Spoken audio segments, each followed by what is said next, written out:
Hello everyone, Sue Cook here, homeopath, neurodevelopment specialist, EMDR practitioner. I've become aware recently that a lot of people still aren't aware of homeopathy or its uses in first aid. So I've collected together a few remedies and I thought it would be very helpful for you to go through a few of the very quick basics for use in first aid situations. Now, first aid situations are what we classify as acute. So an acute situation is one that's short and sharp that ends in death or recovery within days, weeks, hours. On the other hand, a chronic condition is something that's gone on for several months to years, so it's a lifelong condition. So that might be something like arthritis or chronic asthma, not the individual episode, but having asthma. It might be other chronic diseases that you have for a long time. Whereas acutes might be things like chicken pox or whatever, or a cut, or you've fallen, or you've had a shock. So I'm going to concentrate on the first aid. And sorry, my phone just went on low battery. I'm going to concentrate on first aid and a few remedies that might be useful for you to use at home.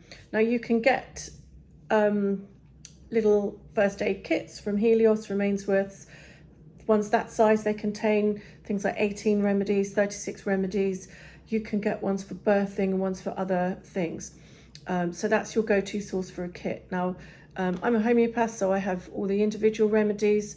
I'm just going to pick some up, so I don't know where this is going to go alphabetical wise, but I've picked up Aconite. So this is a big dose of Aconite. Aconite we use for shock. It's absolutely brilliant. If you, for example, if something bad happens to you and you get so upset that you think you're going to die and you go into a bit of an altered state there, Aconite is absolutely brilliant. It's also good for very high fevers. The other one that goes with that, in the sense that if somebody has a very high fever, you'd think about Aconite and Belladonna.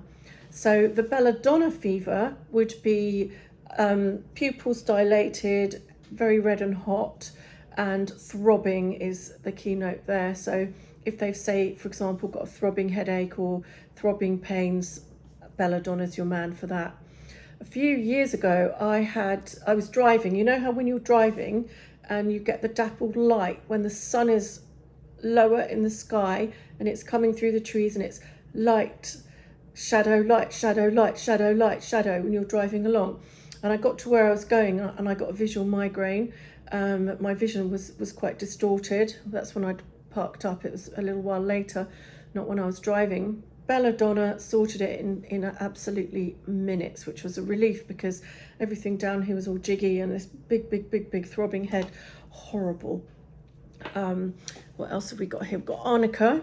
So this is medicating potency. This is the liquid that we pour onto the tablets to medicate them. So this is Arnica. Arnica is probably the most famous remedy we have. It's the #1 first aid remedy, and you can always think of that in case of any physical accident or anything that's harmed your body. Absolutely brilliant for those kinds of shocks, especially when you say to people, no, I'm fine, go away and leave me alone. That's an absolutely classic Arnica state. So and the reason they're sending everyone away from them is because they hurt so much. They don't want to be moved about. So they say, no, I'm fine, whereas in fact they're not. So Arnica is absolutely brilliant for that. It's also famous for bruising. Yes, it is. And lots of other things as well. I've used it successfully before to draw out pus in an injury. So one thing to remember when you're working with homeopathic remedies is you might know them for one or two things, but many of them have a massive array of uses. So like I say, this is just acute prescribing. So what else have we got here? Oh, we've got another one beginning with A. We've got Arsenicum. So Arsenicum album, which is arsenic. I love this. It's one that I take quite a lot. It's good for anxiety, and it's really brilliant in food poisoning. So if you have food poisoning and you're doing the vomiting and diarrhea at the same time, Arsenicum is what you need. Because if you think about arsenic poisoning, you would be probably sitting by an open window with a duvet around you going, feeling terrible, feeling like you're going to die, and feeling really sick from both ends because it is a poison, but not in homeopathic doses. So very safe like that. If you have food poisoning and you move out of the vomiting and diarrhea stage into the more stomach cramp and diarrhea stage, that's when you need Nux Vomica.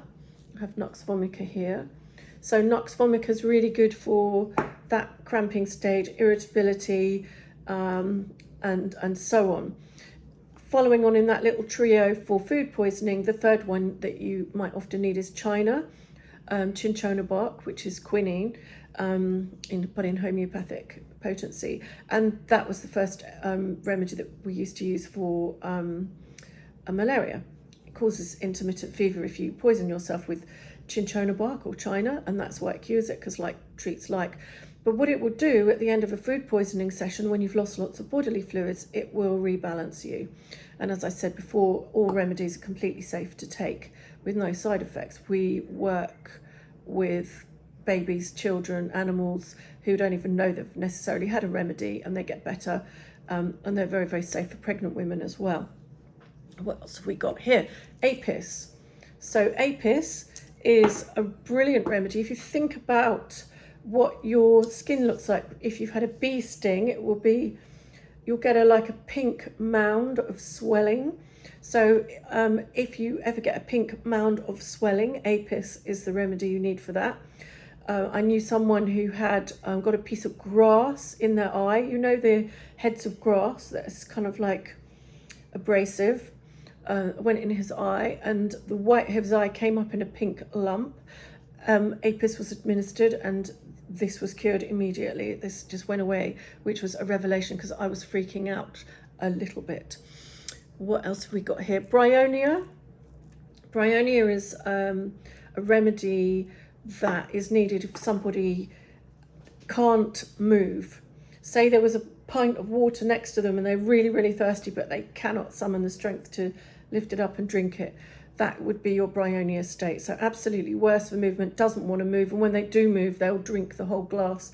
So there are several times when not being able to move might be useful. It might be when you've got a really bad cough. I used it successfully when I broke my toe. My toe didn't like to be moved and it was big and red and fat and swollen, and Bryonia sorted that out really quickly. So think about the keynotes of not wanting to be moved and you'll find the answers. We've done Arsenicum. What else have we got here? So this is Calendula tincture. Oh no, it's not. It's Calendula 200 actually. This is a medicating potency, but Calendula is one of my favorite herbs. If you're going to use it in herbal form, I cut my finger here once with I was sawing a branch off a tree, and the blade of the saw went in there and cut this like huge cut there, and I just grabbed my Calendula tincture, diluted it in a bit of water and just put it on, bound it up. A few hours later there was nothing to see. It just completely healed. Bizarre and incredible. During the First World War, Calendula was used thus. So if a soldier came in with an injury, they would pour in the correct dilution the Calendula tincture over the wound, wrap it up with the bandage and just keep the wound wet until it had healed, and then the bandage would fall off with no scar underneath. So Calendula absolutely saved so many people's lives because it kills germs as well. So Calendula is very often used with Hypericum in a mixture called Hypercal in cream form. So whereas Calendula works on the surface of the skin to heal it, Hypericum works deep within the skin. So this will kill germs as well, but deep within the skin. So brilliant for puncture wounds. So if you step on a nail or something, just stick a load of Calendula in there if you can, or take it in pill form, and that will help the infection and stop it and heal up really quickly. So you may be aware that if you put Calendula over a puncture wound, that's not a good idea because it will seal the skin and it may trap infection within. So always, if there's any depth to it, go with Hypericum or Hypericum and Calendula. That should be fine, or just take the tablets internally, because you can use them as tincture in liquid form or you can take them in pill form. What else have we got here? Oh, Bellis perennis. Now this is a darling. I love this remedy. Again, this is a medicating potency. So Bellis perennis is the common daisy. And if we think about daisies, we walk across them and then they just bounce back all smiley. And so we do call Bellis perennis the Arnica of the soft tissues. I remember years and years ago, I was doing karate and I got punched in the boob, which got a bit lumpy in there, and I took some Bellis perennis and it was completely fine within no time at all. I think it was hours. Absolutely wonderful remedy. So remember the daisies for your soft tissue injuries. So we've got Ruta and Rhus tox here, so Ruta graveolens and Rhus toxicodendron, absolutely great duo. Ruta and Rhus tox we use for strains and sprains. So if you go over on your ankle or twist a joint or something, twist your knee or ankle or anything like that, or anything else, then you want your Rutox and Rhus tox and Ruta, and they are absolutely amazing if you alternate them every 2 hours. I remember I had a really nasty strain one time and I could hardly walk. I took Rhus tox, Ruta alternated just for a few doses, and I was completely fine the next day. Rhus tox is characteristically the remedy where you get up and you feel just completely locked, and then after a few steps you get into your body and it starts flowing again. That's when you need Rhus tox. So it's better for walking. And Ruta is particularly good for the ankles. Wonderful duo there. What have we got here? So we've got Silica. Silica is the kind of hard bit in grass. So if you imagine a blade of grass, and if you take the silica out, it'll all fall over and go floppy. It's the rigid bit. Silica is really good for getting splinters out. It has many other uses, but that is one that's really good for thinking about. So it will pull foreign bodies out of the body. So splinters and anything else like that you don't want in your body, it will push it out. Just one of the uses. Ignatia. Now, Ignatia is a great remedy. It's used for grief, acute grief. So if you've had a grief, and every time you think about or talk to somebody about your grief and you start crying, that's your Ignatia. Or if you're doing spasmodic crying, that's when you need Ignatia. Absolutely brilliant for that kind, and shock as well.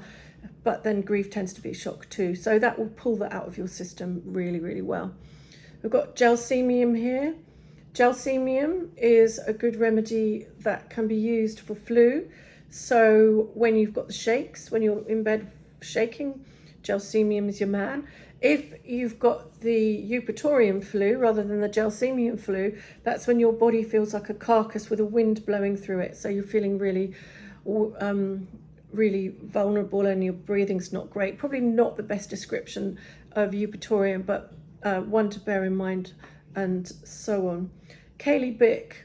We have a saying, when it's thick, give Kaylee Bic. Kaylee Bic is great for those green snots, you know, anything thick, Kaylee Bic. But when you're flying, if you've been on an aeroplane and your ears are bunged, the Kaylee you need for that is Kaylee Muir. Brilliant for that. And we've got Phosphorous here. In an acute form, Phosphorous is really good for coughs and nosebleeds and things like that. So there you go, a little bit of a first aid lesson for you, a few little remedies touched on and a few little examples. We do have thousands of remedies in our Materia Medica, and we can deal with most things. So I hope maybe to do more videos on first aid, but that's just a little quick introduction for you, maybe to spark your imagination and get you into homeopathy, just with a little first aid kit to inspire you about its safety and its usefulness and all of the above. Thanks for listening. Bye bye.